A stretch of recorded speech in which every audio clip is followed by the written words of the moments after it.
मध्य प्रदेश की राजधानी भोपाल के इकबाल मैदान में 1 जनवरी से एनआरसी, सीएए और एनपीआर के खिलाफ सत्याग्रह जारी है।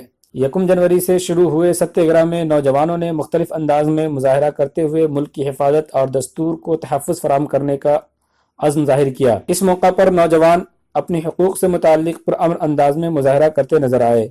यहाँ दिन में ख़ातीन अक्सर शामिल होती हैं और मुल्क की आईन में तरमीम के खिलाफ आवाज़ बुलंद करती। वहीं रात के वक्त शहर के नौजवान भी सत्याग्रह में शरीक होकर मरकजी हुकूमत के खिलाफ आवाज़ बुलंद कर रहे हैं।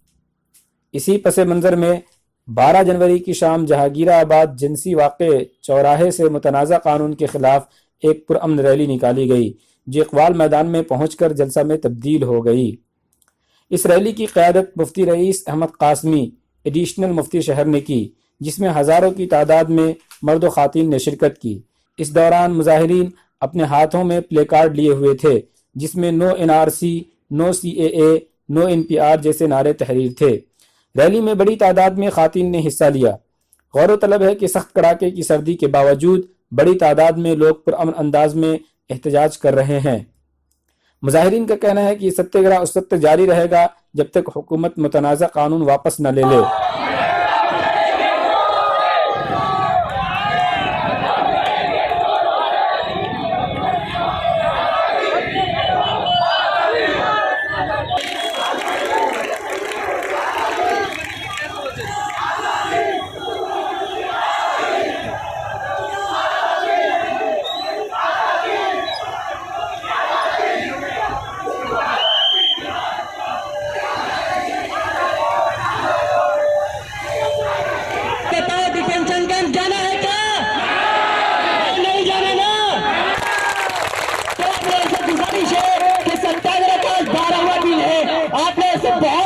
गुजारिश है कि आप सत्याग्रह के आंदोलन को कामयाब बनाने में हमारी मदद करिए।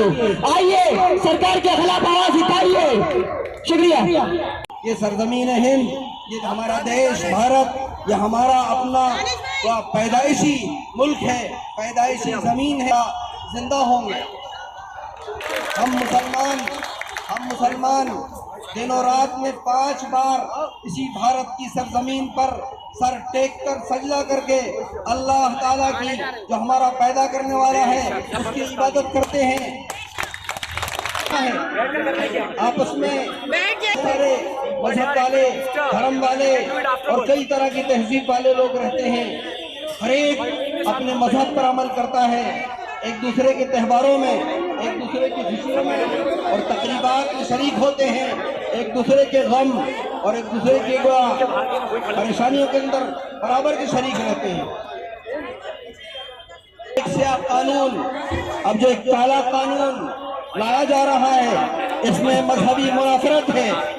इसमें मजहबी मुनाफरत है कि फला फला को नागरिकता दी जाएगी, फला फला को नहीं दी जाएगी। मजहब की बुनियाद पर यहाँ तफरीक पैदा की जा रही है। ये कानून देश के अमन को खत्म करने वाला है। इसकी हम सब लोग मजम्मत करते हैं, पुरजोर निंदा करते हैं और इसका विरोध करते हैं और इस काले कानून को रद्द करते हैं, रिजेक्ट करते हैं।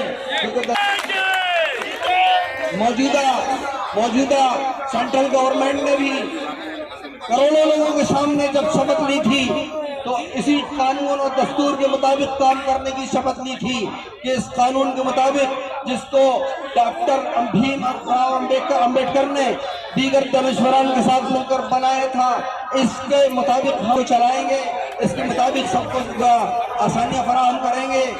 लेकिन अब अपने पार्टी के कानून के मुताबिक हमको इसको चलाने की कोशिश है। हम चाहते हैं कि देश के अंदर तमाम लोग, हिंदू, मुस्लिम, सिख, ईसाई, पादरी, दलित, आदिवासी, बंजारे और तमाम वो लोग जो इस मुल्क के अंदर रहते हैं, सभी मेल जोल और अमान के साथ जिंदगी गुजारे। ये जो एनआरसी है, ये बिल्कुल ही सरासर गलत है। इसकी कोई आवश्यकता नहीं है। हमारे देश के नागरिक धारा 370 के मुद्दे पे, मस्जिद के मुद्दे पे शांति बनाए रखे हैं, लेकिन ये एनआरसी लाके हमारे देश में कहीं ना कहीं क्योस पैदा किया जा रहा है।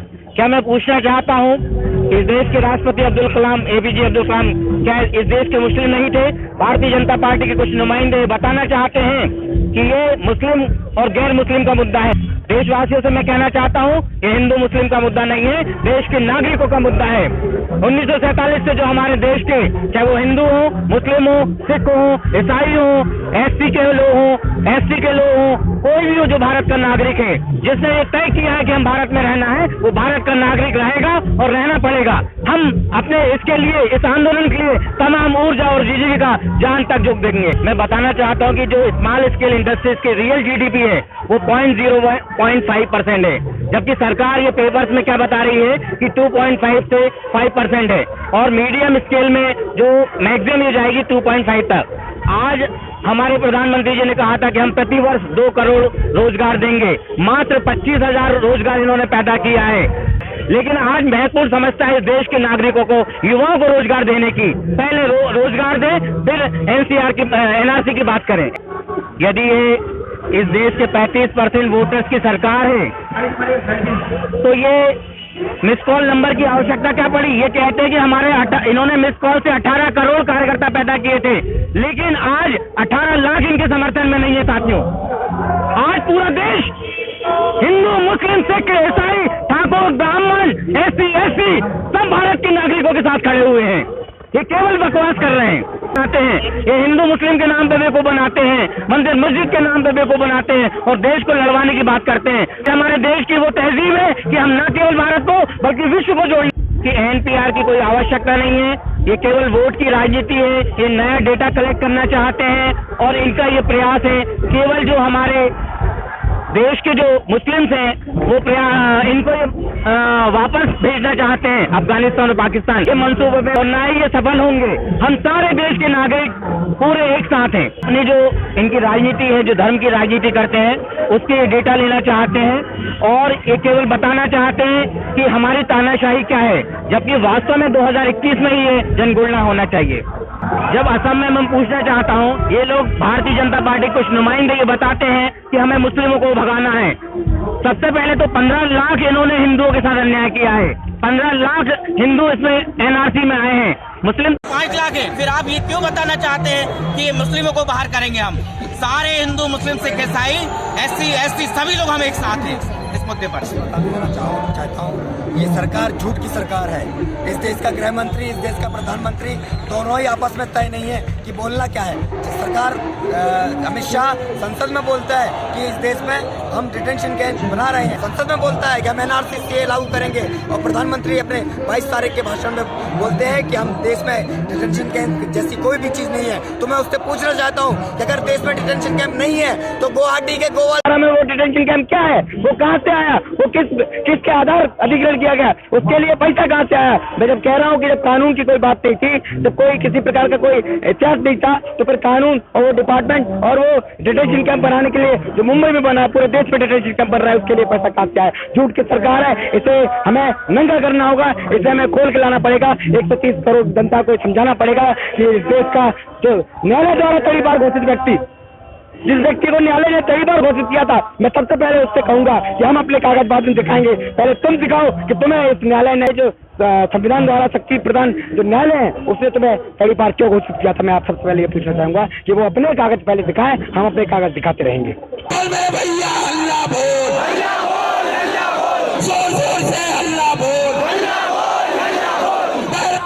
जोर से बोल, सीए पे हल्ला। जनगण मन अधिनायक जय हे भारत भाग्य विधाता, पंजाब सिंध गुजरात मराठा द्रविड़ उत्कल गंगा, विंध्य हिमाचल यमुना गंगा, उज्जल जल तरंगा, तब शुभ नामे जागे, तब शुभ आशीष मांगे।